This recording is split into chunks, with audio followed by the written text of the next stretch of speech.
دیگه کسی توی خونه به من نمیگه دیوونه ها، دیگه کسی به من نمیگه توهم زدی ها.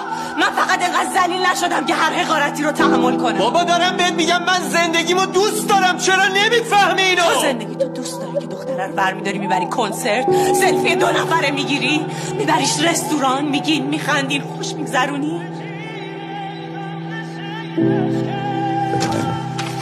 ببین تو میخوای منو قاطی مسخره بازی‌های خودت بکنی، ولی من هنوز انقدر عقل دارم، انقدر شعور دارم که قاطی بازی تو نشم. طلاقت نمیدم اسما.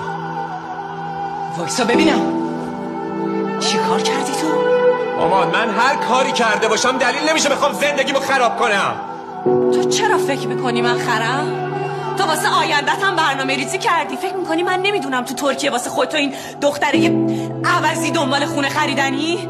تو زندگی تو دوست داری؟ تو خودت جای بودی خوزعبلاتتو باور میکردی؟ ترکیه؟